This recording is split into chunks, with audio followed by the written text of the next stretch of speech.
Hi friends, ಎಲ್ರಿಗೂ ನಮಸ್ಕಾರ. Hobbies of Shubha ಚಾನಲ್ಗೆ ಪ್ರೀತಿಯ ಸ್ವಾಗತ. ಇವತ್ತಿನ ಒಂದು ವಿಡಿಯೋದಲ್ಲಿ ದೀಪಾವಳಿ ಹಬ್ಬಕ್ಕೆ ನೀವೇನಾದರೂ ಕಜ್ಜಾಯ ಮಾಡಬೇಕು ಅಂತ ಅನ್ಕೊಂಡಿದ್ರೆ ಕಜ್ಜಾಯದ ಹಿಟ್ಟನ್ನ ಯಾವ ರೀತಿ ಮಾಡೋದು ಅನ್ನೋ ಒಂದು ವಿಡಿಯೋನ ನಾನು ನಿಮ್ಮ ಜೊತೆ ಶೇರ್ ಮಾಡ್ಕೊಳ್ತಾ ಇದ್ದೀನಿ. ಒಂದು ಸೇರು ಅಕ್ಕಿ ಹಾಕಿದ್ದೀವಿ. ಒಂದು ಸೇರು ಅಕ್ಕಿ ಹಾಕ್ಬಿಟ್ಟು ಚೆನ್ನಾಗಿ 2 ಸರಿ ನೀರಲ್ಲಿ ತೊಳೆಯೋದು. ಒಂದು ದಿವಸ ಒಂದು ಹಗಲು ಒಂದು ರಾತ್ರಿ ನೆಂದವ. ಆಮೇಲೆ ಚೆನ್ನಾಗಿ ತೊಳೆದ್ಬಿಟ್ಟು ಇದ್ರ ಮೇಲೆ ಸೋರು ಹಾಕೋದು ಅಕ್ಕಿಯ ಅಲ್ಲಿ ಬಕೆಟ್ ಮೇಲೆ ಕುಕ್ಕೆ ಮೇಲೆ ಸೋರು ಹಾಕ್ಬಿಟ್ಟು ಆಮೇಲೆ ಚೆನ್ನಾಗಿ ನೀರು ಸೋರ್ದವ ಆರು ಹಾಕೋದು. ಸ್ವಲ್ಪ ಬರ್ಗದವ ಮಿಲ್ಲಿ ಕೊಡೋದು ಅಷ್ಟೇ. ಈಜಿ ಕೆಲಸ. ಒಂದು ಸೇರಕ್ಕಿ ನೆನೆ ಹಾಕಿದೀವಲ್ವಾ? ನೆನ್ನೆ ಎಷ್ಟೊತ್ತಲ್ಲಿ ಹಾಕಿದ್ದು ಅಕ್ಕಿನ? ನೆನ್ನೆ ಬೆಳಿಗ್ಗೆ 8 ಗಂಟೆಲಿ. ನೆನ್ನೆ ಬೆಳಗ್ಗೆ 8 ಗಂಟೆಲಿ ಹಾಕಿ ಇವಾಗ ಅದನ್ನ 9 ಗಂಟೆಲಿ ತೊಳಿತಾ ಇದೀವಿ. 9 ಗಂಟೆಲಿ ಈಗ ತೊಳಿತಾ ಇದೀವಿ ನೋಡಿ. ಅಕ್ಕಿ ಚೆನ್ನಾಗಿ ನೆನಿಬೇಕು. ಅಕ್ಕಿ ಚೆನ್ನಾಗಿ ನೀವು ಎಷ್ಟು ಚೆನ್ನಾಗಿ ತೊಳ್ತೀರೋ ಅಷ್ಟು ಮುಡಿ ಬರ್ತದೆ ಹಿಟ್ಟು ಅಕ್ಕಿ ಹಿಟ್ಟು ಅಂತ ಹೇಳೋದು. ತೊಳಿತೀವಲ್ವಾ, ಈ ಕುಕ್ಕೆ ಮೇಲೆ ಸೋರು ಹಾಕ್ತೀವಿ. ಒಂದು ರಾತ್ರಿ ಒಂದು ಹಗಲು ನೆಂದಿದ್ದ ಚೆನ್ನಾಗಿ ತೊಳೆದು ಕುಕ್ಕೆ ಮೇಲೆ ಸೋರು ಹಾಕೋದು. ಸೋರಿದ್ದ ಆರು ಹಾಕೋದು ಕಾಟನ್ ಬಟ್ಟೆ ಮೇಲೆ. ಆಮೇಲೆ ಹಿಂಗೆ ಬರ್ಗಾದ್ಮೇಲೆ ಮಿಲ್ಲಿಗೆ ಕೊಡೋದು. ಆಮೇಲೆ ಪಾನಕ ತೆಗೆದು ತಿರ್ಗೋದು. ಇಲ್ಲೆಲ್ಲ ಹಸಿಟ್ಟು ಬರಬೇಕು. ಇದು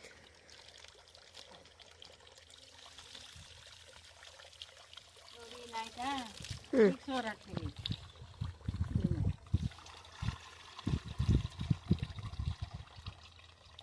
ಚೆನ್ನಾಗಿ ನೀರು ಸೋರಿದ ಆರು ಹಾಕೋದು. ಮಾಮೂಲಿ ರಾಜಮುಡಿ ಅಕ್ಕಿನ ಇದು? ಯಾವ ಅಕ್ಕಿಲ್ ಬೇಕಾದ್ರೂ ಮಾಡ್ಬೋದಲ್ವಾ? ಯಾವ ಅಕ್ಕಿಲ್ ಬೇಕಾದ್ರೂ ಮಾಡ್ಬೋದು. ಏನು ರಾಜಮುಡಿ ಬೇಕಾಗಿಲ್ಲ. ಸೊಸೈಟಿ ಅಕ್ಕಿಲೂ ಮಾಡ್ಬೋದು. ಸೊಸೈಟಿ ಅಕ್ಕಿಲೂ ಮಾಡ್ಬೋದು. ಏನು ರಾಜಮುಡಿನೇ ಹಾಕಬೇಕು ಅನ್ನೋದೇನಿಲ್ಲ. ಕೊಂಡಕ್ಕೆ ಆದರೂ ಆಯ್ತದೆ, ದಪ್ಪಕ್ಕೆ ಆದರೂ ಆಯ್ತದೆ, ಸೊಸೈಟಿ ಅಕ್ಕಿ ಆದರೂ ಆಯ್ತದೆ, ಆಮೇಲೆ ಬೀಟಿ ರೈಸ್ ಆದರೂ ಆಯ್ತದೆ. ಯಾವ ಅಕ್ಕಿನ ತಗೊಳ್ಳಿ. ಒಂದು ಸೇರು ಅಕ್ಕಿಯ ನೆನೆ ಹಾಕ್ಕೊಂಡ್ರೆ ಹಿಂಗೆ ಒಂದು ರಾತ್ರಿ ಒಂದು ಹಗಲು ನೆಂದವ ಹಿಂಗೆ ಸೋರು ಹಾಕ್ಕೊಂಡು ಕಜ್ಜಾಯ ಮಾಡೋದು. ಅಕ್ಕಿ ಚೆನ್ನಾಗಿ ನೆಂದಿದ್ದ ಹಿಂಗೆ ಸೋರು ಹಾಕ್ಕೊಂಡು ಆರು ಹಾಕ್ಕೊಂಡು ಆರಿದ್ಮೇಲೆ ಮಿಲ್ಗೆ ಅಕ್ಕಿ ಬಿಡ್ಸೋದು. ಅಕ್ಕಿ ಬಿಡ್ಸ್ಬಿಟ್ಟು ಹಿಟ್ಟು ಬರ್ತದಲ್ಲ, ಆ ಹಿಟ್ಟ ಒಟ್ಟಿನಲ್ಲಿ ಚೆನ್ನಾಗಿ ಇದಾಗಬೇಕು, ಬರ್ಗಾಗಬೇಕು. ಇದು ಅಕ್ಕಿ ಅಲ್ಲವರು ಮಿಲ್ಲು ತಗೊಳ್ಳೋದಿಲ್ಲ. ಸೋರು ಹಾಕೋದು.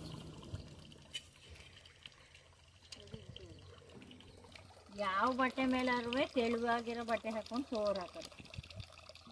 ಏನು ಇದೇ ಬಟ್ಟೆ ಬೇಕು ಅದೇ ಬಟ್ಟೆ ಬೇಕು ಅನ್ನೋದು ಯಾವ ಬಟ್ಟೆ ಮೇಲಾದ್ರೂ ಒಟ್ಟಿನಲ್ಲಿ ನೀರೆಲ್ಲ ಸೋರು ಹೋಗೋಂಥ ಬಟ್ಟೆ ತಗೋಬೇಕು.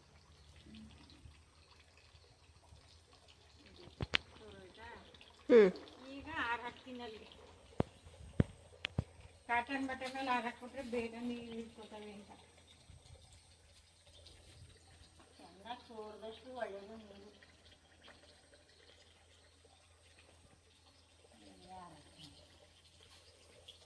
ಇಷ್ಟೇ ಕೆಲಸ.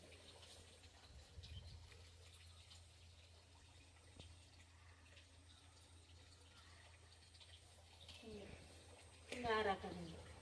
ಬಿಸಿಲಿರಬಾರ್ದು ಅಲ್ವಾ? ಗಾಳಿಲಿ ಬಿಸಿಲಿಗಲ್ಲ, ಬಿಸಿಲು ಒಣಗಾಕ್ಬಾರ್ದು. ನೆರಳಲ್ಲೇ ಆರಬೇಕು. ಈ ತರ ನೆರಳಲ್ಲೇ ಆರಾಕ್ಬೇಕು. ಆರಬೇಕು ಬಿಸಿಲಲ್ಲ. ಒಂದ್ ಕಾಟನ್ ಬಟ್ಟೆ ಮೇಲೆ ಒಣಗಾಕಬೇಕು ಅಲ್ವಮ್ಮ? ಕಾಟನ್ ಬಟ್ಟೆ ಮೇಲೆ ಸ್ವಲ್ಪ ಹಿಂಗೆ ಬರ್ಗದಂಗ ಹಾಕೊಂಡು ಆಮೇಲೆ ಮಿಲ್ಲಿ ಕೊಡೋದು. ಎಷ್ಟೊತ್ತು ಒಣಗ್ಬೇಕು ಹೇಳಿವು? ಇವು ನೋಡ್ಕೋಬೇಕು ನಾವು. ಈಗ ಆರ್ದು ಅಂತ ಗೊತ್ತಾಯ್ತದೆ. ಟೈಮಿಸ್ ಇಲ್ಲ, ಗಾಳಿಲಿ ಆರ್ಬೇಕು. ಟೈಮಿಂಗ್ಸ್ ಇಲ್ಲ. ನೋಡ್ಕೊಳ್ಳೋದು ಆರ್ಬೇಕು. ಸ್ವಲ್ಪ ಬರ್ಗಾಯ್ತವಲ್ಲ, ಇನ್ನೇನು ಮಿಲ್ಲಿ ಕೊಡ್ಬೋದು. ಚೆನ್ನಾಗಿ ಆರ್ದು ಅಂದ್ರೆ ತಗೊಂಡೋಗಿ ಮಿಲ್ಲಿ ಕೊಡೋದು. ಏನು ಟೈಮಿಸ್ನೇ ಇಷ್ಟೇ ಟೈಮ್ಗೆ ಆರ್ತವೆ ಅನ್ನೋದು ಗೊತ್ತಾಗಲ್ಲ. ನೋಡ್ಕೊಳ್ಳೋದು ಏಕಕ್ಕೆ ಆರ್ತವೆ ಅಂತ. ಆಮೇಲೆ ಬೇಕಾದ್ರೆ ನೀವು ಟೈಮಿಸ್ನೇ ನೋಡ್ಕೋಬೇಕು ಅಂದರೆ ಈಗ ಆರಾಕಿದ್ದೀನಲ್ಲ, ಈಗ ನೀವು ಗುರ್ತು ಮಾಡ್ಕೊಳ್ಳೋದು ಇಷ್ಟು ಟೈಮ್ ಆರ್ದು ಅಂತ ನೀವು ಟೈಮಿಂಗ್ ನೋಡ್ಕೊಳ್ಳೋದು. ಟೈಮ್ ಫಿಕ್ಸ್ ಮಾಡಿ ಕೊಡಿ. ಆರಿದ್ಮೇಲೆ ಆ ಟೈಮ್ ನೋಡಿ ಇಷ್ಟೊತ್ತು ಆಗಿಲ್ವಾ ಅಂತ ಗೊತ್ತಾಯ್ತದೆ ನಿಮಗೆ. ಅರ್ಧ ಗಂಟೆ ತಗೋತಾ ಅಂತ ನೀವೇ ಹೇಳ್ತೀರಿ. ನೆರಳಲ್ಲೇ ಒಣಗಬೇಕು. ಈ ತರ ಬಿಸಿಲಿಗೆ ಹಾಕ್ಬಾರ್ದು. ಈ ತರ ಬಿಸಿಲಿಗೆ ಹಾಕಿದ್ರೆ ಏನಾಗುತ್ತೆ? ಚೆನ್ನಾಗೋದಿಲ್ಲ. ಅದೇ ಏನಾಗುತ್ತೆ ಅಂತ. ಏನೂ ಆಗೋದಿಲ್ಲ, ಒಡೆದೋಯ್ತವೆ ಕಜ್ಜಾಯ. ಕಜ್ಜಾಯ ಒಡೆದೋಯ್ತವೆ.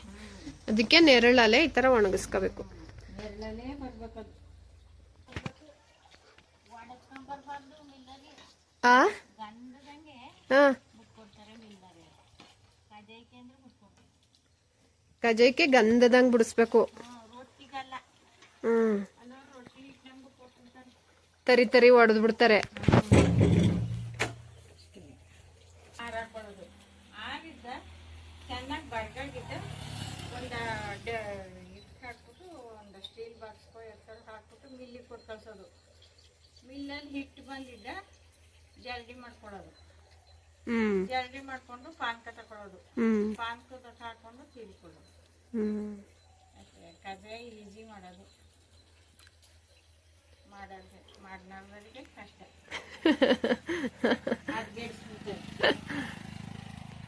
ನಮ್ಮ ಅಮ್ಮ ಕಜ್ಜಾಯ ಚೆನ್ನಾಗಿ ಮಾಡುತ್ತೆ ಫ್ರೆಂಡ್ಸ್. ಹಾಗಾಗಿ ಕಜ್ಜಾಯ ಮಾಡಿಸ್ತಾ ಇರೋದು ಅವ್ರ ಕೈಲಿ ದೀಪಾವಳಿ ಹಬ್ಬಕ್ಕೆ. ಒಂದ್ಸಲ ಕಜ್ಜಾಯದ ಹಿಟ್ಟು ಮಾಡಿ ಇಟ್ಕೊಂಡ್ಬಿಟ್ರೆ ಹಬ್ಬದ ದಿನ ಟೆನ್ಷನೇ ಇರಲ್ಲ ಅಲ್ವಾ? ಪಾಯಸ ಮಾಡ್ಬಿಟ್ಟು ಕಜ್ಜಾಯ ಹಾಕೊಂಡ್ ಬರ್ತಾ ಇರ್ಬೋದು. ಎಷ್ಟ್ ಜನಕ್ಕೆ ಬೇಕು? ಒಂದ್ ಸೇರ್ಗೆ ಎಷ್ಟು ಕಜ್ಜಾಯ ಆಗ್ಬೋದು ಹೇಳ? 65 ಆಯ್ತವೆ. ಕರೆಕ್ಟಾಗಿ ಲೆಕ್ಕ ಹಾಕೊಂಡಿದ್ಯಾ? 65 ಕಜ್ಜಾಯ. ಬೇಕಾದ್ರೆ ನೋಡಿ ಬೇಕಾದ್ರೆ ಬಿಟ್ಟು ಒಂದೊಂದಿಷ್ಟು ಇಷ್ಟಪ್ಪ ಬಟ್ ಹಾಕೊಳ್ಳೋದು. ತಟ್ಟಿ ಬಿಡೋದು. ನಮ್ಮ ಅಮ್ಮ ಅಂತೂ ಚೆನ್ನಾಗಿ ಮಾಡುತ್ತೆ. ಅದಕ್ಕೋಸ್ಕರನೇ ಊರಿಗೆ ಬಂದು ನಾನು ಕಜ್ಜಾಯ ಮಾಡಿಸ್ತಾ ಇರೋದು. ಅದು ಒಣಗ್ತಾ ಇರಲಿ ಎಷ್ಟೊತ್ತವರೆಗಲ್ವಮ್ಮ? ಫ್ರೆಂಡ್ಸ್, ಅಕ್ಕಿನ ಈ ರೀತಿ ತೆಳುವಾಗಿ ಒಣಗಾಕಿ ಜೊತೆಗೆ 1-1.5 ಗಂಟೆ ಟೈಮ್ ತಗೊಳುತ್ತೆ. ಅಂದ್ರೆ ನೀರನ್ನ ನಾವು ಚೆನ್ನಾಗಿ ಸೋರಿಸಿದ್ರೆ ಸ್ವಲ್ಪ ಕಡಿಮೆ ಟೈಮ್ ತಗೊಳುತ್ತೆ, ಅಥವಾ ಸರಿಯಾಗಿ ಸೋರಿಸಿಲ್ಲ ನೀರನ್ನ ಅಂದ್ರೆ ಸ್ವಲ್ಪ ಹೆಚ್ಚು ಟೈಮ್ ತಗೊಳುತ್ತೆ ಅಷ್ಟೇನೆ. ಫ್ರೆಂಡ್ಸ್, ಈ ತರ ಮಧ್ಯ ಒಂದ್ಸಲ ಅಕ್ಕಿನ ಕೈ ಆಡ್ಕೋಬೇಕು. ಒಂದ್ಸಲ ಒಣಗಾಕ್ಬಿಟ್ಟು ಹಾಗೆ ಬಿಡಬಾರ್ದು. ನೋಡಿ, ಈ ತರ ಮಧ್ಯ ಒಂದ್ಸಲ ಬಂದು ಈ ತರ ಕೈ ಆಡ್ಬೇಕು. ಈ ತರ ತೆಳುವಾಗಿ ಹಾಕಿದ್ರೆ ಬೇಗ ಒಣಗ್ತದೆ.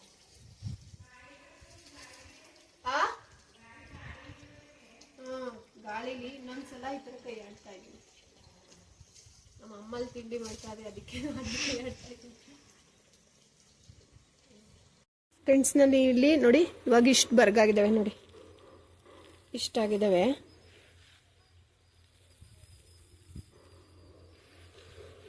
ಇನ್ನೊಂದ್ಸಲ ಕೈ ಆಡ್ತಾ ಇದ್ದೀನಿ. ಇದು ಬಿಸಿಲಲ್ಲಿ ಒಣಗಿಸ್ತಾ ಇಲ್ವಲ್ಲ, ನೆರಳಲ್ಲೇ ಒಣಗಿಸ್ಬೇಕು ಇವನ್ನ. ಸ್ವಲ್ಪ ಹಸಿ ಅಂಶ ಇರಬೇಕು, ಮಾಯ್ಶ್ಚರ್ ಕಂಟೆಂಟ್ ಇರ್ಬೇಕು ಇದರಲ್ಲಿ. ಇದನ್ನ ಮಿಲ್ಲಿಗೆ ಕೊಡ್ಬೇಕು ಇವಾಗ. ನೋಡಿಲಿ, ಇಷ್ಟು ಆರಿದ್ರೆ ಸಾಕು. ಇಷ್ಟಿರ್ಬೇಕು. ಇಷ್ಟು ಬರ್ಗಾದ್ಮೇಲೆ ಇದು ಮಿಲ್ಲಿಗೆ ಕೊಡೋದು. ನೀರು ಇರಬಾರ್ದು, ಜಾಸ್ತಿನೂ ಆರಬಾರ್ದು. ನೋಡಿ ಇಷ್ಟು. This is called rice. ಈ ತರ ಆರದ್ಮೇಲೆ ಮುಚ್ಚಿಟ್ಬಿಡ್ಬೇಕು ಬಟ್ಟೆನ. ಇಲ್ಲಿ ಕಜ್ಜಾಯದ ಹಿಟ್ಟು ಬಿಡ್ಸಕ್ ರೆಡಿ ಆಗವ್ರೆ. ಬಿಡ್ಸ್ಕೊ. ಆಮೇಲೆ ನೈಸಾಗಿ ಬಿಡಿಸ್ಬೇಕು, ತರ್ತರಿ ಇರಬಾರ್ದು. ಕಜ್ಜಾಯದ ಹಿಟ್ಟು ಅಂತ ಹೇಳು, ನೈಸಾಗಿ ಬಿಟ್ಕೊಡಿ ಅಂತ ಹೇಳು. ಮೈದಾ ಹಿಟ್ಟು ತರ ಇರ್ಬೇಕು. ನೋಡೋಣ ಹೆಂಗ್ ಬಿಡ್ಸ್ಕೊಬತ್ತಿ ಅಂತ ಸ್ವಲ್ಪ ನೋಡ್ತೀನಿ. ಇದೊಂದ್ಸಲ ಬಿಡ್ಸ್ಕೊ ಬಂದ್ರೆ ಇನ್ ಪ್ರತಿ ಸಲ ನಿನ್ಗೆ ಕೊಡ್ತೀನಿ. ಸಣ್ಣಾಗಿ ಬಿಟ್ಕೊಡಿ ಅಂತ. ಬಾಯ್. ಫ್ರೆಂಡ್ಸ್, 1 kg ಅಕ್ಕಿಗೆ ನೋಡಿ 1 kg ಆಗುವಷ್ಟೇ ಬೆಲ್ಲ, ಹಾಗೆಯೇ ಸ್ವಲ್ಪ ಬಿಳಿ ಎಳ್ಳು, ಮತ್ತು ಸ್ವಲ್ಪ ಏಲಕ್ಕಿ, ಮತ್ತು ಚಿರೋಟಿ ರವೆ. ಏನಾದರೂ ಸ್ವಲ್ಪ ತೆಳುವಾದರೆ ನಾವು ಚಿರೋಟಿ ರವೆ ಹಾಕೋಬೋದು. ಹಾಗಾಗಿ ಸ್ವಲ್ಪ ಚಿರೋಟಿ ರವೆನ ತಗೊಬಂದಿದ್ದೆ. ಚಿರೋಟಿ ರವೆ ಹಾಕೊಳ್ಳೋಣ ಅಂತ ಹೇಳ್ಬಿಟ್ಟು. ಫ್ರೆಂಡ್ಸ್, 1 kg ಅಕ್ಕಿಗೆ 1 kg ಆಗುವಷ್ಟೇ ಬೆಲ್ಲನ ಈ ಥರ ಸಣ್ಣಾಗಿ ಕೆಚ್ಕೊತಾ ಇದ್ವಿ. ಸಣ್ಣಾಗಿ ಈ ಥರ ಕೆಚ್ಬಿಟ್ಟು ಒಂದೇ ಒಂದು ಚಿಕ್ಕ ಲೋಟ, ಈ ತರ ಚಿಕ್ಕ ಲೋಟದಲ್ಲಿ 1 ಲೋಟ ನೀರು ಹಾಕ್ಬಿಟ್ಟು ಬೆಲ್ಲನ ಕರಗಿಸ್ಕೋಬೇಕಾಗುತ್ತೆ. ಅದಕ್ಕೆ ಫಸ್ಟ್ ಬೆಲ್ಲನ ಕೆಚ್ಕೊಳ್ಳೋಣ.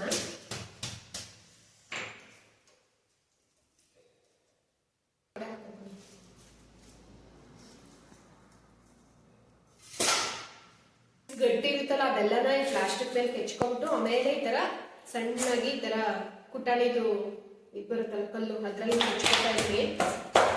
ಈ ತರ ಸಣ್ಣದಾಗಿ ಹೆಚ್ಕೊಂಡು ಇದನ್ನ ನೆನೆ ಹಾಕೋಬೇಕು. ನೋಡಿ, ನಾವೆಷ್ಟು ಸಣ್ಣದಾಗಿ ಹೆಚ್ಕೊಂಡ್ರೆ ಬೇಗ ಕರಗುತ್ತೆ ಬೆಲ್ಲ. ದಪ್ಪ ದಪ್ಪಗಿದ್ರೆ ಲೇಟ್ ಆಗುತ್ತೆ ಕರಗೋದು. ಹಾಗಾಗಿ ನಾನು ಇದನ್ನ ಸಣ್ಣದಾಗಿ ಈ ತರ ಕೆಚ್ಚುತ್ತಾ ಇದ್ದೀನಿ. ಕೆಚ್ಕೊಂಡು ಇದನ್ನ ನೆನೆ ಹಾಕೋಬೇಕು. ನೋಡಿ, ಕೆಚ್ಚಾಯ್ತು. ಈ ತರ ಸಣ್ಣದಾಗಿ ಕೆಚ್ಕೋಬೇಕು. ಈ ತರ ಆದ್ರೆ ಬೇಗ ಕರಗ್ಬಿಡುತ್ತೆ ಬೆಲ್ಲ. ಸಣ್ಣದಾಗಿ ಈ ತರ ಕೆಚ್ಕೊಂಡಿದ್ವಲ್ಲ, ಇದನ್ನ ತಪ್ಪಲೆಗೆ ಹಾಕೋತಾ ಇದೀನಿ. ಇದ್ರಲ್ಲೇ ಕಜ್ಜಾಯ ತಿರ್ಗೋದು, ಅದಕ್ಕೆ ಇದಕ್ಕೆ ಹಾಕ್ತಾ ಇದೀನಿ. ಅಮ್ಮ ಎಲ್ಲ ಹೊರಗಡೆ ಹೋಗಿದ್ದಾರೆ, ಅದಕ್ಕೆ ನಾನೇ ಹಾಕ್ತಾ ಇದ್ದೀನಿ. ಹಾಕ್ಬಿಟ್ಟು ಇದಕ್ಕೆ 1 ಲೋಟ ಆಗೋಷ್ಟು, ಚಿಕ್ಕ ಲೋಟದಲ್ಲಿ 1 ಲೋಟ ಆಗೋಷ್ಟು ನೀರು ಹಾಕೋತಾ ಇದ್ದೀನಿ. ಜಾಸ್ತಿ ಹಾಕ್ಬಾರ್ದು, ಇಷ್ಟೇ ಹಾಕ್ಬೇಕು. ನೋಡಿ, 1 ಲೋಟ ಆಗೋಷ್ಟು ನೀರು ಹಾಕೊಂಡಿದ್ದೀನಿ. ಇದು ಕರೆಕ್ಟ್ ಆಗಿ ಅಮ್ಮ ಬಂದ್ಬಿಟ್ಟು ಕಜ್ಜಾಯ ಹಿಟ್ಟು ತಿರುಗುತ್ತೆ. ನೋಡಿ, ಇದು ಬಿಳಿ ಎಳ್ಳು 100 ಗ್ರಾಮ್ ಆಗೋಷ್ಟು. ಕಜ್ಜಾಯ ಹಿಟ್ಟೆಲ್ಲ ತಿರುಗ್ತೀವಲ್ಲ, ಆಮೇಲೆ ಕೊನೆಯಲ್ಲಿ ಉದುರಿಸ್ಕೊಳಕ್ಕೆ ಅಂದ್ಬಿಟ್ಟು ಬಿಳಿ ಎಳ್ಳು ತಗೊಂಡು ಬಂದಿದ್ವಿ. ಏಲಕ್ಕಿಕಾಯಿ ಕಿಚ್ಕೋಬೇಕು. ಫ್ರೆಂಡ್ಸ್, ಇವಾಗ ಕಜ್ಜಾಯದ ಹಿಟ್ಟನ್ನ ಬಿಡಿಸ್ಕೊ ಬಂದಿದ್ದಾಗಿದೆ. ಹಳ್ಳಿ ಕಡೆ ಮಿಷನ್ಗಳು ಕೆಟ್ಟೋಗುತ್ತೆ ಅಂತ ಹೇಳ್ಬಿಟ್ಟು ಹಸಿ ಅಕ್ಕಿಗಳಲ್ವಾ, ಹಾಗಾಗಿ ಹಾಕೋದೇ ಇಲ್ಲ. ಹಾಕಿದ್ರೂ ಸ್ವಲ್ಪ ದಪ್ಪನಿಗೆನೆ ಹಿಟ್ಟನ್ನ ಬಿಟ್ಕೊಟ್ಬಿಡ್ತಾರೆ. ಆದ್ರೆ ನೀವಂತೂ ಖಂಡಿತ ಈ ತಪ್ಪನ್ನು ಮಾಡ್ಲಿಕ್ಕೆ ಹೋಗ್ಬೇಡಿ. ಏನಕ್ಕೆ ಅಂತ ಹೇಳಿದ್ರೆ ಕಜ್ಜಾಯ ಚೆನ್ನಾಗಿ ಬರಲ್ಲ. ಆದಷ್ಟು ಕೂಡ ಮೈದಾ ಹಿಟ್ಟು ತರ ಅಷ್ಟು ನೈಸ್ ಆಗಿ ನೀವು ಹಿಟ್ಟನ್ನ ಬಿಡಿಸ್ಕೋಬೇಕಾಗುತ್ತೆ. ನೋಡಿ, ಇವಾಗ ಒಂದ್ಸಲ ಜರಡಿ ಮಾಡ್ಕೋತಾ ಇದೆ. ನೀವು ಎಷ್ಟೇ ನೈಸ್ ಆಗಿ ಬಿಡಿಸಿದ್ರು ಒಂದ್ಸಲ ಚೆನ್ನಾಗಿ ಜರಡಿ ಮಾಡ್ಕೊಂಡು ಈ ತರ ಹಿಟ್ಟು ಆರೋಗ್ಬಾರ್ದು. ಇದೇ ತರ ಹೀಗೆ ಪ್ರೆಸ್ ಮಾಡಿ ಇಟ್ಕೊಂಡು ನಾವು ಪಾನ್ಕನ ಮಾಡ್ಕೋಬೇಕಾಗುತ್ತೆ. ನೋಡಿ, ಇವಾಗ ಪ್ರೆಸ್ ಮಾಡಿ ಇಡ್ತಾ ಇದೆ. ಬೆಲ್ಲ ಕರ್ಗಿಲ್ವಾ ಇನ್ನುವೆ?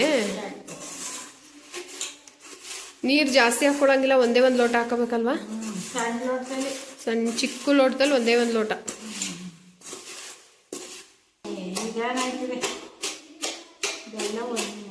ಬೆಲ್ಲ ಚೆನ್ನಾಗಿ ಏಲಕ್ಕಿ ಕಾಯಿನ ಇದ್ರೊಳಗೆ ಹಾಕ್ತಾ ಇದ್ದೀನಿ.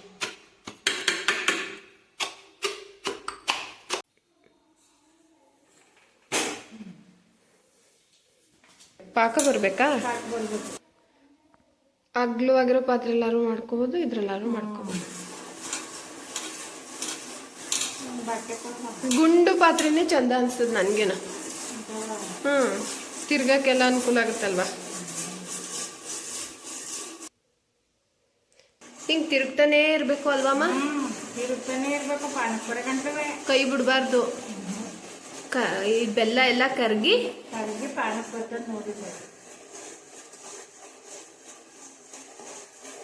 ಬಿಳಿ ಎಳ್ಳು ರೆಡಿ ಮಾಡಿ ಇಟ್ಕೊಂಡಿದೀವಿ ಇಲ್ಲಿ.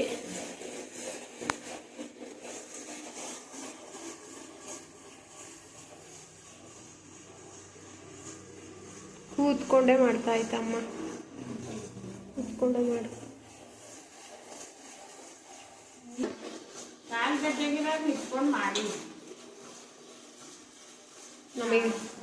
ನಮಗೆ ಆಗೋದಿಲ್ಲ ಅಂತೀಯ?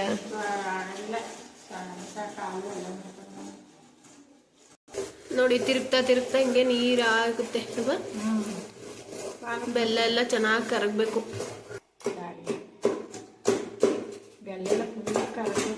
ಬೆಲ್ಲ ಅದಕ್ಕೆ ಸಣ್ಣದಾಗಿ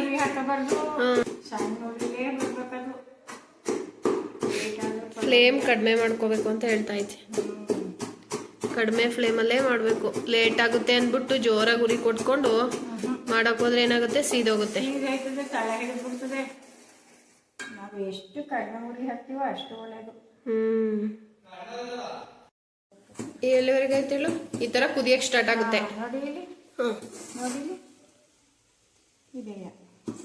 ಅಲ್ಲಿ ಕೈಲಿ ತೋರ್ಸು, ಕೈನಲ್ಲಿ ಎಷ್ಟು ಇದು ಬರ್ಬೇಕು ಅಂತ ಪಾಕ ತೋರ್ಸು ಅಂತ. ಇಷ್ಟೇ, ಸ್ವಲ್ಪ ಅಂಟು ಪಾಕ ಬರ್ಬೇಕಷ್ಟೇ ಅಲ್ವಾ?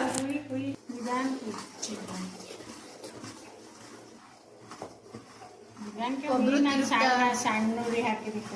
ಒಬ್ರು ತಿರುಗ್ತಾ ಇರ್ಬೇಕು, ಒಬ್ರು ಹಿಂಗ್ ಬಿಡ್ತಾ ಇರ್ಬೇಕಲ್ಲ. ಒಬ್ಬರೇ ಮಾಡಕ್ಕೆ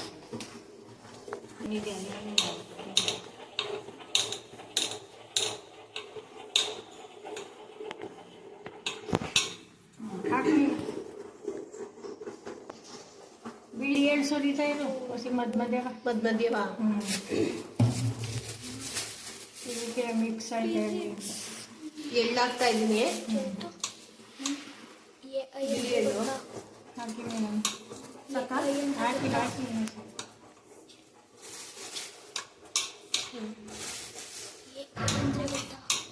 ಆರ್ಟಿಫಿಷಿಯಲ್ ಇಂಟೆಲಿಜೆನ್ಸ್ ಹಾಕಿದ್ರೆ ಒಂದು 100 ಗ್ರಾಮ್ ಅಷ್ಟೇ ಹಾಕ್ಬಿಡ್ಲ? ಎಷ್ಟು ಪರ್ಸೆಂಟೇಜ್?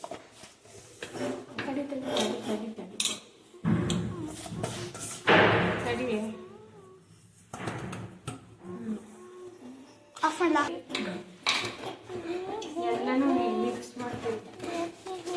ಅಜ್ಜಿ ಏನಾದ್ರು ತೆಳುವಾಯ್ತು ಅಂದ್ರೆ ಸ್ವಲ್ಪ ರವೆ ಹಾಕೋಬಹುದು. ಆರ್ಟಿಫಿಷಿಯಲ್ ಇಂಟೆಲಿಜೆನ್ಸ್ ಚಿರೋಟಿ ರವೆ. ಇದು ಅದು ಯಾವುದಪ್ಪ? KPS ಅಂತ KPS ಅಂತ ಇಷ್ಟೇ ಕರ್ನಾಟಕ ಪೊಲೀಸ್ ಸರ್ವಿಸ್. ಸ್ವಲ್ಪ ಹಾಕ್ಯಾ? ಸ್ವಲ್ಪ ಚಿರೋಟಿ ರವೆ ಹಾಕೋತೀವಿ ಈಗ. ತೆಳುವಾದ್ರೆ ಸ್ವಲ್ಪ ಚಿರೋಟಿ ರವೆ ಹಾಕೋಬಹುದು. ತೆಳುವಾಗಿದೆ ಅಂತ ಅನ್ಸಿದ್ರೆ ನಿಮ್ಗೆ.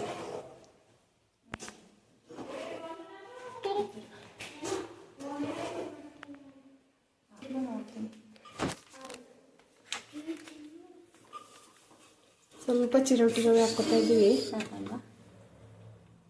ಸಾಕು. ಈ ಥರ ಸ್ವಲ್ಪ ತೆಳುವಾದ್ರೆ ಹೀಗೆ ಚಿರೋಟಿ ರವೆ ಹಾಕೊಳ್ಳಿ.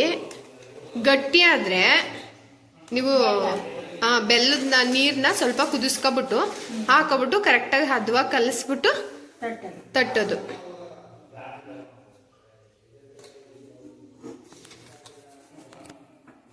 ನೋಡಿ ಹಾಕಿದ್ದು ಇದಕ್ಕೆ ಒಂದೇ ಒಂದು ಲೋಟ ನೀರು, ಅದು ಎಷ್ಟು ಹಿಡಿತೈತೆ. ಆದಷ್ಟು ಸಣ್ಣ ಊರಿನಲ್ಲೇ ನಾವು ಮಾಡ್ಬೇಕಿದ್ನ ಕಂಪ್ಲೀಟ್ ಆಗಿ ಅಲ್ವಾ? ಸ್ವಲ್ಪ ಬೆಲ್ಲ ಅಂಟು ಬರುತ್ತೆ ನೋಡಿ, ಅವಾಗ ಹಿಟ್ಟನ್ನ ಹಾಕೊಂಡು ತಿರ್ಗೋದು. ತುಂಬಾ ತೆಳುನೂ ಆಗ್ಬಾರ್ದು, ಇದು ಗಟ್ಟಿ ಆದ್ರೂ ಒಂಚೂರು ಬೆಲ್ಲದ ಪಾನಕ ಮಾಡ್ಕೊಂಡು ಅಥವಾ ಕಲ್ಸ್ಕೋಬಹುದು. ಆದ್ರೆ ತೆಳುವಾಗ್ಬಿಟ್ರೆ ಏನಾಗುತ್ತೆ ಅಂದ್ರೆ ತಟ್ಟಕ್ಕೆ ಆಗಲ್ಲ ಅಲ್ವಾ? ಹೊರದಾಡುತ್ತೆ. ಕೈಗೊಂಚೂರು ಎಣ್ಣೆ ಮಾಡ್ಕೊಂಡು ನೋಡು ಇವಾಗ. ನೋಡಿ ಇಷ್ಟು ಗಟ್ಟಿ ಇರ್ಬೇಕು ನೋಡಿ, ಇಷ್ಟು ಗಟ್ಟಿ ಬರ್ಬೇಕು. ಕೈಗೆ ಒಂದ್ ಸ್ವಲ್ಪ ಎಣ್ಣೆ ಮಾಡ್ಕೊಟ್ಟು ನೋಡ್ತಾ ಇದೀನಿ ನೋಡಿ. ಅಲ್ಲೇ ಅಯ್ಯೋ ಸುಡ್ತದೆ.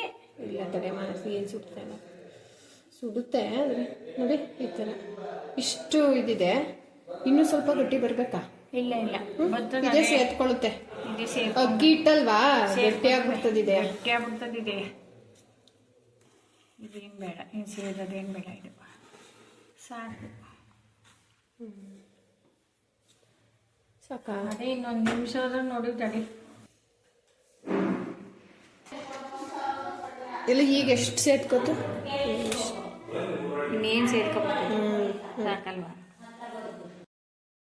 ಫ್ರೆಂಡ್ಸ್, ಕಜಾಯಗಳು ತುಂಬಾನೇ ಸಾಫ್ಟ್ ಆಗಿ ಹಾಗೇನೆ ಉಬ್ಬಿ ಬರಬೇಕು ಅಂತ ಹೇಳಿದ್ರೆ ಈ ತರ ಅಕ್ಕಿ ಹಿಟ್ಟನ್ನು ಹಾಕೊಂಡು ತಿರುಗ್ತಾ ಇರ್ತೀರಲ್ಲ, ಅವಾಗ ಒಂದು 1/4 ಟೀ ಸ್ಪೂನ್ ಆಗುವಷ್ಟು ಸೋಡಾನ ಹಾಕೊಂಡು ತಿರ್ಕೊಳ್ಳಿ.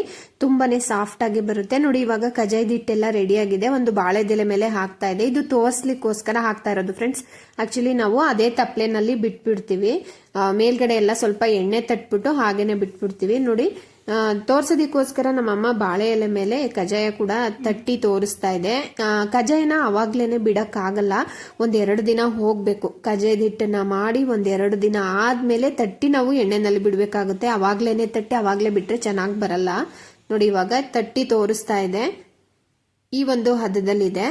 1-2 ದಿನ ಆದ್ಮೇಲೆ ಹಿಟ್ಟು ಸ್ವಲ್ಪ ಗಟ್ಟಿ ಆಗುತ್ತೆ ಫ್ರೆಂಡ್ಸ್. ನಾವ್ ಎಷ್ಟೇ ತೆಳುವಾಗಿ ಮಾಡಿದ್ರು ಕೂಡ ಸ್ವಲ್ಪ ಗಟ್ಟಿ ಆಗೇ ಆಗುತ್ತೆ. ಫ್ರೆಂಡ್ಸ್, ಇವಾಗ ಕಜಾಯದ ಹಿಟ್ಟು ಮಾಡಿ 1-2 ದಿನ ಆಗಿದೆ. ಸ್ವಲ್ಪ ಗಟ್ಟಿಯಾಗಿತ್ತು, ಗಟ್ಟಿ ಆಗುತ್ತೆ. ಅಕ್ಕಿ ಹಿಟ್ಟಾಗಿರೋದ್ರಿಂದ ನಾವ್ ಎಷ್ಟೇ ತೆಳುವಾಗಿ ಮಾಡ್ಕೊಂಡ್ರು ಗಟ್ಟಿ ಆಗೇ ಆಗುತ್ತೆ. ಆ ಟೈಮಲ್ಲಿ ನಾವು ನೋಡಿ ಈ ತರ 1/4 ಹಚ್ಚಾಗುವಷ್ಟು ಬೆಲ್ಲನ ಸ್ವಲ್ಪ ನೀರ್ ಹಾಕ್ಬಿಟ್ಟು ಕರ್ಗಿಸ್ಕೊಬಿಟ್ಟು ಇದಕ್ಕೆ ಹಾಕೊಂಡು ಚೆನ್ನಾಗಿ ಹದವಾಗಿ ಈ ರೀತಿ ಕಲ್ಸ್ಕೋಬೇಕಾಗುತ್ತೆ. ನೋಡಿ ಈ ಹದದಲ್ಲಿರ್ಬೇಕು. ನೋಡಿ ಈ ಹದದಲ್ಲಿರ್ಬೇಕು. ತುಂಬಾ ತೆಳುನೂ ಇರಬಾರ್ದು, ತುಂಬಾ ಗಟ್ಟಿನೂ ಇರಬಾರ್ದು. ಈ ಹದದಲ್ಲಿದ್ರೆ ಕೈಗೆ ಸ್ವಲ್ಪ ಎಣ್ಣೆನ ಹತ್ಕೊಂಡು ಈ ರೀತಿ ನಾವು ತಟ್ಕೋಬಹುದು ಕಜಾಯನ. ನೋಡಿ ಎಷ್ಟಾಗ್ಲ ಬೇಕಾದ್ರೂ ಕಜಾಯನ ಮಾಡ್ಕೋಬಹುದು. ಆರಾಮಾಗಿ ಈ ತರ ತೆಗಿಲಬಹುದು. ಹಾಗೇನೆ ಫ್ರೆಂಡ್ಸ್, ಇನ್ನೊಂದೇನಂದ್ರೆ ಕಜಾಯದ ಹಿಟ್ಟನ್ನ ತಿರುಗ್ತಾ ಇರ್ತೀರಲ್ಲ ಆ ಟೈಮಲ್ಲಿ ಸ್ವಲ್ಪ ಸೋಡಾನ ಹಾಕೊಳ್ಳಿ. ಒಂದು ಚಿಟಿಕೆ ಸೋಡಾ ಹಾಕೊಂಡ್ರೆ ಕಜಾಯಗಳು ತುಂಬಾ ಚೆನ್ನಾಗಿ ಉಬ್ಬಿ ಬರ್ತವೆ. ನೋಡಿ ಈ ತರ ಹದವಾಗಿ ಹಿಂಗೆ ಕಲ್ಸ್ಕೊಂಡಿದೀನಿ. ಇವಾಗ ನಾನು ಹಿಟ್ಟನ್ನ ನಾವು ಎಷ್ಟು ದಿನ ಇಡ್ತೀವಿ ಅಷ್ಟು ಚೆನ್ನಾಗ್ತವೆ ಕಜಾಯಗಳು. ಹಿಟ್ಟು ದಿನ ಕಳ್ದಂಗೆ ಇದು ಚೆನ್ನಾಗಿ ಅರಳುತ್ತಲ್ಲ ಅಕ್ಕಿ ಹಿಟ್ಟು, ಹಾಗಾಗಿ ಚೆನ್ನಾಗಿ ಬರ್ತವೆ ಕಜಾಯಗಳು. ಹಾಗೇನೆ ಫ್ರೆಂಡ್ಸ್, ನೀವು ಕಜಾಯದ ಹಿಟ್ಟನ್ನ ತಿರುಗುವಾಗ ಸ್ವಲ್ಪ ತೆಳುವಾಗೇನೆ ತಿರ್ಕೊಳ್ಳಿ. ನಾವು ತೋರಿಸಿದ್ವಲ್ಲ ಆ ಒಂದು ಹದದಲ್ಲಿ ತಿರ್ಕೊಳ್ಳಿ. ಇಲ್ಲಾಂದ್ರೆ ಸ್ವಲ್ಪ ಬೆಲ್ಲ ಆಗಿರೋದ್ರಿಂದ ಸ್ವಲ್ಪ ಹಾರ್ಡ್ ಆಗ್ಬಿಡುತ್ತೆ. ಆಮೇಲೆ ನಿಮಗೆ ಗಾಬರಿನೂ ಆಗುತ್ತೆ, ಏನಕ್ಕೆ ಇಷ್ಟೊಂದು ಗಟ್ಟಿ ಆಗ್ಬಿಟ್ಟಿದೆಯಲ್ಲ, ಹೇಗಪ್ಪ ಸರಿ ಮಾಡೋದು ಅಂತ. ಇನ್ ಕೇಸ್ ಏನಾದ್ರು ಗಟ್ಟಿ ಆದ್ರೂ ಏನು ಟೆನ್ಷನ್ ಮಾಡ್ಕೋಬೇಡಿ. ಬೆಲ್ಲದ ನೀರನ್ನ ಕರ್ಗಿಸ್ಬಿಟ್ಟು ಬಿಸಿ ಅಂದ್ರೆ ಬೆಲ್ಲದ ಪಾನಕವನ್ನ ಮಾಡ್ಬಿಟ್ಟು ಬಿಸಿ ಪಾನಕನ ಅದ್ರ ಮೇಲೆ ಹಾಕ್ಬಿಟ್ಟು ಒಂದು 10 ನಿಮಿಷ ಬಿಟ್ಬಿಟ್ಟು ಆಮೇಲೆ ಚೆನ್ನಾಗಿ ಒಂದು ಅಗಲವಾಗಿರುವಂತಹ ಪಾತ್ರೆ ಮೇಲೆ ಹಾಕೊಂಡು ಚೆನ್ನಾಗಿ ನಾದಿ ಕಲ್ಸ್ಕೊಂಡ್ರೆ ಈ ಒಂದು ಹದಕ್ಕೆ ಬರುತ್ತೆ. ನೋಡಿ ಈ ರೀತಿ ಇಷ್ಟಿದ್ರೆ ಸಾಕು, ತುಂಬಾ ತೆಳುವಾಗಿರಬಾರ್ದು. ಈ ಒಂದು ಹದದಲ್ಲಿದ್ರೆ ನೋಡಿ, ನಾನಿಲ್ಲಿ ಒಂದು ಆಯಿಲ್ ಕವರ್ ಬರುತ್ತಲ್ಲ ಅದ್ರ ಮೇಲೆ ನಾನಿಲ್ಲಿ ಎಣ್ಣೆನ ಚೂರ್ ಸ್ಪ್ರೆಡ್ ಮಾಡ್ಕೊಂಡು ಅದ್ರ ಮೇಲೆ ನಾನಿಲ್ಲಿ ಕಜಾಯಗಳನ್ನ ತಟ್ತಾ ಇದ್ದೀನಿ. ನೋಡಿ ಸ್ವಲ್ಪ ತಿಕ್ಕಾಗಿರ್ಬೇಕು ಕಜಾಯಗಳು, ಸ್ವಲ್ಪ ಗಟ್ಟಿಯಾಗಿ ಚಿಕ್ಕದಾಗಿ ಕಜಾಯಗಳನ್ನ ಈ ರೀತಿ ತಟ್ಬಿಟ್ಟು ಮಧ್ಯದಲ್ಲಿ ಈ ತರ ಒಂದು ಹೋಲ್ ಮಾಡಿ. ನೋಡಿ ಈ ತರ ನಾನು ಒಂದು 2 ಕಜಾಯಗಳು ಆ ಒಂದು ಬ್ಯಾಚಿಗೆ ಎಷ್ಟೆಷ್ಟು ಬೇಕೋ ಅಷ್ಟನ್ನ ಮಾತ್ರ ಹಾಕೊಳ್ತಾ ಇದ್ದೀನಿ. ನಾನಿಲ್ಲಿ ಒಂದೊಂದೇ ಕಜಾಯಗಳನ್ನ ಹಾಕೊಳ್ತಾ ಇದ್ದೀನಿ. ಇದು ಅಕ್ಕಿ ಹಿಟ್ಟಾಗಿರೋದ್ರಿಂದ ಒಂದಕ್ಕೊಂದು ಬೇಗ ಅಂಟ್ಕೊಬಿಡ್ತವೆ ಎಣ್ಣೆನಲ್ಲಿ. ಹಾಗಾಗಿ ಈ ಕಡೆ ಎಣ್ಣೆ ಕೂಡ ಹದವಾಗ್ತಿದೆ. ನೋಡಿ ಸ್ವಲ್ಪ ಕಜಾಯದ ಹಿಟ್ಟನ್ನ ಹಾಕಿ ನೋಡಿ, ಅವಾಗ ತಕ್ಷಣನೇ ಕಜಾಯದಿಟ್ಟು ಮೇಲೆ ಬಂದಿದೆ ಅಂತ ಅಂದ್ರೆ ಎಣ್ಣೆ ಕಾಯ್ದಿದೆ ಅಂತ. ಅವಾಗ ಕಂಪ್ಲೀಟ್ ಆಗಿ ಲೋ ಫ್ಲೇಮ್ ಮಾಡ್ಕೊಂಡು ನೀವು ಕಜಾಯಗಳನ್ನ ಬೇಯಿಸ್ಬೇಕು. ಈ ರೀತಿ ಒಂದೊಂದೇ ಕಜಾಯಗಳನ್ನ ಹಾಕೊಂಡು ಬೇಯಿಸ್ಕೊಳ್ಳಿ. 2-3 ಹಾಕಿ ತೆಗಿಯಕ್ ಹೋದ್ರೆ ಬಿಗಿನರ್ಸ್ ಆದ್ರೆ ಅಂಟ್ಕೊಬಿಟ್ರೆ ಕಷ್ಟ ಆಗುತ್ತೆ. ಹಾಗಾಗಿ ನೋಡಿ ನಾನು ಕೂಡ ಅಷ್ಟೇನೆ ಒಂದೊಂದೇ ಕಜಾಯಗಳನ್ನ ಹಾಕಿ ಇಲ್ಲಿ ಬೇಯಿಸ್ತಾ ಇದ್ದೀನಿ. ನೀವು ಇಲ್ಲಿ ನೋಡ್ತಿದ್ದೀರಲ್ಲ, ಕಜಾಯದ ಹಿಟ್ಟು ಮಾಡೋದು ಎಷ್ಟು ಕಷ್ಟನೋ ಕಜಾಯನ ಬೇಯಿಸೋದು ಕೂಡ ಅದೇ ಒಂದು ಹದದಲ್ಲಿ ಬೇಯಿಸ್ಬೇಕು. ಇಲ್ಲಾಂದ್ರೆ ಹೆಚ್ಚು ಬೇಯಿಸಿದ್ರೆ ಸೀದೋಗ್ಬಿಡುತ್ತೆ, ಅಥವಾ ಕಡಿಮೆ ಬೇಯಿಸಿದ್ರೆ ಏನಾಗುತ್ತೆ ಹಿಟ್ಟು ತರ ಇರುತ್ತೆ. ನೋಡಿ ಇದೇ ಒಂದು ಹದದಲ್ಲಿ ಬೇಯಿಸ್ಕೋಬೇಕಾಗತ್ತೆ. ಆದಷ್ಟು ಕೂಡ ನೀವು ನೋಡ್ತಿರ್ಬೋದು, ಇಲ್ಲಿ ಕಂಪ್ಲೀಟ್ ಆಗಿ ನಾನು ಲೋ ಟು ಮೀಡಿಯಂ ಫ್ಲೇಮ್ ಅಲ್ಲಿ ಇಟ್ಕೊಂಡೇನೆ ಕಜಾಯಗಳನ್ನ ಬೇಯಿಸ್ತಾ ಇರೋದು. ಇದೇ ರೀತಿ ತುಂಬಾ ಪೇಷನ್ಸ್ ಇಂದ ಬೇಯಿಸ್ಬೇಕು ಫ್ರೆಂಡ್ಸ್. ಕೆಲವು ಟೈಮು ಒಂದೊಂದು ಕಜಾಯಗಳು ಸೀದೋಗ್ಬಿಡುತ್ತೆ. ಉರಿ ಜಾಸ್ತಿ ಆದಾಗ ಅಂದ್ರೆ ಫ್ಲೇಮ್ ಜಾಸ್ತಿ ಆದಾಗ ಕೆಲವೊಂದೊಂದು ಕಜಾಯಗಳು ಏನಾಗುತ್ತೆ ಸೀದೋಗ್ಬಿಡುತ್ತೆ. ಅದಕ್ಕೆಲ್ಲ ಗಾಬರಿ ಆಗ್ಬೇಡಿ, ನಿಧಾನಕ್ಕೆ ಆದಷ್ಟು ಕೂಡ ತುಂಬಾ ಪೇಷನ್ಸ್ ಇಂದಾನೆ ಮಾಡಬೇಕು ಈ ಒಂದು ಕಜಾಯಗಳನ್ನ. ನೋಡಿ ಇಷ್ಟು ಪುಟ್ಟದಾಗಿ ಸ್ವಲ್ಪ ದಪ್ಪದಾಗಿ ನೀವು ಕಜಾಯಗಳನ್ನ ಹಾಕೊಂಡು ಬೇಯಿಸ್ಕೋಬೇಕಾಗತ್ತೆ. ಆದಷ್ಟು ಕೂಡ ಲೋ ಟು ಮೀಡಿಯಂ ಫ್ಲೇಮ್ ಅಲ್ಲಿ ಇಟ್ಕೊಂಡೇನೆ ನೀವು ಬೇಯಿಸ್ಕೋಬೇಕು. ನೋಡಿ ಎಷ್ಟು ಚೆನ್ನಾಗಿ ಬರ್ತಾ ಇದೆ ಅಂತ. ಸ್ವಲ್ಪ ತಣ್ಣಗಾದ್ಮೇಲೆ ಏನಾಗುತ್ತೆ, ಇವು ತುಂಬಾನೇ ಚೆನ್ನಾಗಿ ಸ್ಟಾರ್ಟಿಂಗು ನಿಮ್ಗೆ ತೆಗಿತಿರಲ್ಲ, ಅವಾಗ ಏನನ್ಸುತ್ತೆ ಹಿಟ್ಟಿಟ್ಟು ತರನೇ ಇದೆಯೇನೋ ಅಂತ ಅನಿಸ್ತಿರುತ್ತೆ. ಆದ್ರೆ ಸ್ವಲ್ಪ ಹೊತ್ತು ತಣ್ಣಗಾದ್ಮೇಲೆ ಅದೇನೆ ಸರಿ ಹೋಗುತ್ತೆ. ನೋಡಿ ಇಲ್ಲಿ ಒಂದು 2-3 ಕಜಾಯಗಳನ್ನ ನಾನಿಲ್ಲಿ ಹಾಕಿ ತೋರಿಸ್ತಾ ಇದ್ದೀನಿ. ಮತ್ತೆ ಸೋಡಾ ಹಾಕೊಳ್ಳೋದನ್ನಂತೂ ಖಂಡಿತ ಮರಿಬೇಡಿ. ಸೋಡಾ ಹಾಕೊಳ್ಳಿಲ್ಲ ಅಂದ್ರೆ ಈ ರೀತಿ ಉಬ್ಕೊಳ್ಳಲ್ಲ, ತುಂಬಾ ಫ್ಲಾಟ್ ಆಗಿ ಬರುತ್ತೆ. ಹಾಗೇನೆ ನಾವಿಲ್ಲಿ ಚಿರೋಟಿ ರವೆನ ಹಾಕೊಂಡಿರೋದ್ರಿಂದ ತುಂಬಾ ಅಂದ್ರೆ ತುಂಬಾನೇ ಕ್ರಿಸ್ಪಿ ಆಗಿ ಬರ್ತವೆ. ಬಾಯಲ್ಲಿಟ್ರೆ ಹಾಗೇನೆ ಕರ್ಗೋಗ್ತವೆ, ಅಷ್ಟು ಚೆನ್ನಾಗಿರ್ತವೆ ಕಜಾಯಗಳು. ನೋಡಿ ಇವಾಗ ನಾನು ಇಲ್ಲಿ ಒಂದು 2-3 ಕಜಾಯ ಕೂಡ ಬೇಯಿಸಿ ತೋರಿಸ್ತಾ ಇದ್ದೀನಿ. ಒಂದು 2 ದಿನ ಬಿಟ್ಟು ನಾನು ಇಲ್ಲಿ ಬೇಯಿಸ್ತಾ ಇರೋದು. ನೀವು ಅವಾಗ್ಲೇನೆ ಬೇಯಿಸ್ತೀನಿ ಅಂದ್ರೂ ಬೇಯಿಸ್ಬೋದು, ಬಟ್ ಇಷ್ಟು ಚೆನ್ನಾಗಿ ಇಷ್ಟು ಸಾಫ್ಟ್ ಆಗಿ ಬರಲ್ಲ ಫ್ರೆಂಡ್ಸ್. ಕೆಲವು ಟೈಮು ಮಾಡುವಾಗ ಅಡಿಗೆ ಹದಗೆಡುತ್ತೆ. ಆದ್ರೆ ನೀವು ಟೆನ್ಷನ್ ಮಾಡ್ಕೋಬೇಡಿ, ನಿಧಾನಕ್ಕೆ ಪೇಷನ್ಸ್ ಇಂದ ಮಾಡಿ ಅಂತ ಹೇಳ್ತೀನಿ. ನೋಡಿ ಇವಾಗ ಎಷ್ಟು ಚೆನ್ನಾಗಿದೆ ಅಂತ. ಇಷ್ಟ ಆದ್ರೆ ಲೈಕ್ ಮಾಡಿ, ಶೇರ್ ಮಾಡಿ, ಸಬ್ಸ್ಕ್ರೈಬ್ ಮಾಡಿ. Thank you.